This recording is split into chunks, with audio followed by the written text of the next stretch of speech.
News live കൊച്ചിയിലേക്ക് സ്വാഗതം. ഈ വാർത്തകൾ നിങ്ങൾക്കായി അവതരിപ്പിക്കുന്നത് Lutech solar solutions powered by Mayil food stuffs Mookkannoor, city tower, city wear and city shoes Angamaly and Cochin Kalabhavan Angamaly franchise. PM Shri പദ്ധതി മരവിപ്പിക്കണം, കേന്ദ്രത്തിന് കത്തയച്ച കേരളം. PM ശ്രീ പദ്ധതി മരവിപ്പിക്കണമെന്നാവശ്യപ്പെട്ട് ഒടുവിൽ കേന്ദ്രത്തിന് കത്തയച്ച കേരളം. ഇന്നലെ ഉച്ചയോടെയാണ് കത്തയച്ചത്.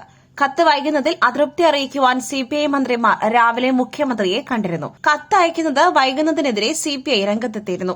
PM ശ്രീ പദ്ധതി മരവിപ്പിക്കണമെന്ന് 2 ആഴ്ചയ്ക്ക് മുൻപ് ചേർന്ന മന്ത്രിസഭാ യോഗത്തിലാണ് തീരുമാനമെടുത്തിരുന്നത്. എന്നാൽ പദ്ധതി മരവിപ്പിക്കുന്നത് സംബന്ധിച്ച് കത്ത് കേന്ദ്രത്തിന് അയച്ചിരുന്നില്ല. തീരുമാനമെടുത്ത് 13 ദിവസങ്ങൾക്ക് ശേഷമാണ് കത്തയക്കുന്നത്. രാവിലെ CPI മന്ത്രിമാർ മുഖ്യമന്ത്രിയെ സന്ദർശിച്ച് കത്ത് വൈകുന്നതിലുള്ള തങ്ങളുടെ അതൃപ്തി അറിയിച്ചിരുന്നു. പിന്നാലെ കത്തിന്റെ കരട് CPI മന്ത്രിമാരെ കാണിച്ച ശേഷം ഇപ്പോൾ കേന്ദ്രത്തിന് അയച്ചിരിക്കുന്നത്. RRR കാണാത്ത അമേരിക്കക്കാരില്ല, ജെസ്സി ഐസൻബർഗ്. രാജമൌലിയുടെ സംവിധാനത്തിൽ രാം ചരൺ, ജൂനിയർ NTR എന്നിവർ അഭിനയിച്ച RRR കാണാത്തവർ അമേരിക്കയിൽ ഇല്ല എന്ന് ഹോളിവുഡ് താരം Jesse Eisenberg now you see me now you don't എന്ന തന്റെ പുതിയ ചിത്രത്തിന്റെ പ്രമോഷന്റെ ഭാഗമായി ബോംബെ ടൈംസിന് നൽകിയ അഭിമുഖത്തിൽ സംസാരിക്കുകയായിരുന്നു താരം. അവിശ്വസനീയമായ മേക്കിംഗ് ആണ് RRRന്റേത്. മാത്രമല്ല ഹോളിവുഡിലെയും ഇന്ത്യൻ സിനിമാ നിർമ്മാണത്തിന്റെയും ശൈലിയുടെ വളരെ മികച്ച ഒരു സംയോജനവും ചിത്രത്തിനുണ്ട്. RRR കാണാത്ത അമേരിക്കക്കാർ ഇല്ല എന്ന് തന്നെ പറയാം, ജെസ്സി ഐസൻബർഗ് പറയുന്നു. താൻ ഇന്ത്യയിൽ ഇതുവരെ സന്ദർശിച്ചിട്ടില്ല എങ്കിലും അയൽരാജ്യമായ നേപ്പാളിൽ വന്നിട്ടുണ്ട്. ഇന്ത്യയുമായി വളരെ സാമ്യം തോന്നി നേപ്പാളിലെന്നും അദ്ദേഹം പറയുന്നു. PP ദിവ്യയ്ക്ക് സീറ്റില്ല. കണ്ണൂർ ജില്ലാ പഞ്ചായത്തിലേക്ക് SFI മുൻ സംസ്ഥാന അധ്യക്ഷ K അനുശ്രീ മത്സരിക്കും. കണ്ണൂർ ADM ആയിരുന്ന നവീൻ ബാബുവിന്റെ ആത്മഹത്യയിൽ ആരോപണ വിധേയയായതിനെ തുടർന്ന് ജില്ലാ പഞ്ചായത്ത് പ്രസിഡന്റ് സ്ഥാനത്ത് നിന്നും CPIM PP ദിവ്യയെ മാറ്റിയിരുന്നു. കല്യാശ്ശേരി ഡിവിഷനിൽ നിന്നായിരുന്നു PP ദിവ്യ ജില്ലാ പഞ്ചായത്തിലേക്ക് തെരഞ്ഞെടുത്തത്. ഇത്തവണ PV പവിത്രനാണ് CPIM സ്ഥാനാർത്ഥി. SFI മുൻ സംസ്ഥാന പ്രസിഡന്റ് അനുശ്രീ ജില്ലാ പഞ്ചായത്തിലേക്ക് മത്സരിക്കും. പിണറായി ഡിവിഷനിൽ നിന്നാണ് അനുശ്രീ മത്സരിക്കുന്നത്. CPIMന്റെ 16 സ്ഥാനാർത്ഥികളിൽ 15 പേരും പുതുമുഖങ്ങളാണ്. ജില്ലാ പഞ്ചായത്തിലെ BJP സ്ഥാനാർത്ഥികളെയും ഇന്ന് പ്രഖ്യാപിച്ചു. ആദ്യഘട്ടമായി 42 സ്ഥാനാർത്ഥികളെയാണ് പ്രഖ്യാപിച്ചിട്ടുള്ളത്. UDFൽ ഇപ്പോഴും വാർഡ് വിഭജനവുമായി ബന്ധപ്പെട്ട ചർച്ചകൾ പുരോഗമിക്കുകയാണ്. നാളെ സ്ഥാനാർത്ഥികളെ പ്രഖ്യാപിക്കുവാനാണ് സാധ്യത. PM ശ്രീ പദ്ധതി മരവിപ്പിക്കൽ, ഇത് LDF രാഷ്ട്രീയത്തിന്റെ വിജയം, ബിനോയ് വിശ്വം. PM ശ്രീ പദ്ധതി മരവിപ്പിക്കണമെന്നാവശ്യപ്പെട്ടുകൊണ്ട് സർക്കാർ കേന്ദ്രത്തിന് കത്തയച്ചത് LDFന്റെ രാഷ്ട്രീയ വിജയമാണെന്ന് CPI സംസ്ഥാന സെക്രട്ടറി ബിനോയ് വിശ്വം. CPI വീണ്ടും രാഷ്ട്രീയ സമ്മർദ്ദം ശക്തമാക്കിയതോടെയാണ് കത്തയക്കുവാൻ സർക്കാർ നിർബന്ധിതമായത്. മന്ത്രിസഭ തീരുമാനമെടുത്ത് 2 ആഴ്ചയായിട്ടും കത്തയക്കാത്തതിൽ അതൃപ്തി അറിയിച്ച CPI മന്ത്രിമാർ ഇന്ന് രാവിലെ മുഖ്യമന്ത്രിയെ കണ്ടിരുന്നു. ഇതിന് പിന്നാലെ കത്തയക്കൽ നടപടികൾക്ക് വേഗം വന്നത് ബിനോയ് വിശ്വം വ്യക്തമാക്കി. PM ശ്രീ പദ്ധതിയിൽ CPIക്കും CPIMനും ഈ വഴിക്കല്ലാതെ വേറൊരു വഴിക്കും പോകുവാൻ സാധിക്കില്ല.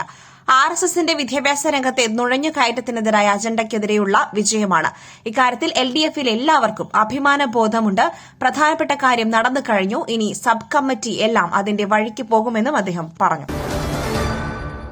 PM ശ്രീ മരവിപ്പിക്കൽ കേന്ദ്രത്തെ രേഖാമൂലം അറിയിച്ചിട്ടുണ്ട്. കുടിശ്ശികയുള്ള തുക വാങ്ങിയെടുക്കുവാൻ ശ്രമിക്കും വി ശിവൻകുട്ടി. PM ശ്രീ പദ്ധതി മരവിപ്പിക്കണമെന്നാവശ്യപ്പെട്ട് സർക്കാർ കേന്ദ്രത്തിന് കത്തയച്ചെന്ന് മന്ത്രി വി ശിവൻകുട്ടി. കേന്ദ്രത്തെ രേഖാമൂലം അറിയിച്ചിട്ടുണ്ടെന്നും ബാക്കി കാര്യങ്ങൾ ഉപസമിതി കൂടി തീരുമാനിക്കുമെന്നും അദ്ദേഹം പറഞ്ഞു. മുഖ്യമന്ത്രിയുടെ പ്രഖ്യാപനമനുസരിച്ചാണ് കത്തയച്ചത്. കുടിശ്ശികയുള്ള തുക പരമാവധി വാങ്ങിയെടുക്കുവാൻ ശ്രമിക്കുമെന്നും അദ്ദേഹം കൂട്ടിച്ചേർത്തു. CPI കലാപക്കൊടി ഉയർത്തിയതോടെ ഇടതുമുന്നണിയിൽ രാഷ്ട്രീയ പ്രതിസന്ധി സൃഷ്ടിച്ച PM ശ്രീ പദ്ധതി വിവാദത്തിലെ പ്രധാന ഒത്തുതീർപ്പ് വ്യവസ്ഥയായിരുന്നു കത്തയക്കൽ. മന്ത്രിസഭാ തീരുമാനം വന്ന് 13 ദിവസം കഴിയുമ്പോഴാണ് കേന്ദ്രത്തിന് കത്തയക്കണമെന്ന വ്യവസ്ഥ പാലിക്കുന്നത്. ഇന്നലെ രാവിലെയോടെ സർക്കാരിന് വേണ്ടി പൊതുവിദ്യാഭ്യാസ സെക്രട്ടറി K വാസുകിയാണ് കേന്ദ്ര മാനവ വിഭവശേഷി മന്ത്രാലയത്തിന് കത്തയച്ചത്. പദ്ധതി പുനഃപരിശോധിക്കുന്നതിനെക്കുറിച്ച് പഠിക്കുവാൻ മന്ത്രിസഭ ഉപസമിതിയെ നിയോഗിച്ചിട്ടുണ്ടെന്നും സമിതിയുടെ റിപ്പോർട്ട് വരുന്നതുവരെ പദ്ധതി മരവിപ്പിക്കണം എന്നുമാണ് കത്തിലെ ആവശ്യം. പുട്ടു രുചികരമാവണമെങ്കിൽ മയിലിന്റെ പുട്ടുപൊടി തന്നെ വേണം.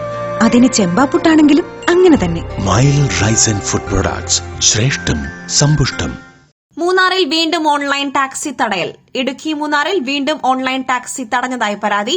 വിദേശ വനിതകളെ ഓൺലൈൻ ടാക്സിയിൽ കൊണ്ടുപോകുവാൻ അനുവദിക്കില്ലെന്നാണ് ആരോപണം. മൂന്നാറിലെ ടാക്സി ഡ്രൈവർമാരാണ് ഇസ്രായേലി വിദേശികളുമായി കൊച്ചിയിലേക്ക് പോയ വാഹനം തടഞ്ഞത്. സംഭവത്തിൽ online taxi driver Antony Perumpally Munnar പോലീസിനെ വിവരമറിയിക്കുകയും ചെയ്യുകയായിരുന്നു. ഏകദേശം അരമണിക്കൂറോളം വാഹനം തടഞ്ഞു നിർത്തുകയും വിദേശ വനിതകളെ വാഹനത്തിൽ കയറ്റുവാൻ കഴിയില്ലെന്നും ഓൺലൈൻ ടാക്സി സർവീസ് നടത്തുവാൻ കഴിയില്ലെന്നും പറഞ്ഞു. പിന്നീട് പോലീസ് ഇടപെട്ടാണ് ഓൺലൈൻ ടാക്സിയിൽ വിദേശ വനിതകൾക്ക് യാത്ര തുടരുവാൻ അവസരം ഒരുക്കിയത്. 53 ലക്ഷം ഭക്തർ വരുന്നിടത്ത് 1000 ശുചിമുറികൾ കൊണ്ട് എന്ത് കാര്യം? മണ്ഡലകാല ഒരുക്കങ്ങളിൽ നിർദ്ദേശവുമായി ദേവസ്വം ബെഞ്ച്. ശബരിമല മണ്ഡലകാലത്തിന്റെ ഒരുക്കങ്ങളിൽ നിർദ്ദേശവുമായി ഹൈക്കോടതി ദേവസ്വം ബെഞ്ച്. ഭക്തർക്ക് അടിസ്ഥാന സൌകര്യം ഉറപ്പാക്കണമെന്നും ശുചിമുറികൾ വർദ്ധിപ്പിക്കണം എന്നുമാണ് നിർദ്ദേശം.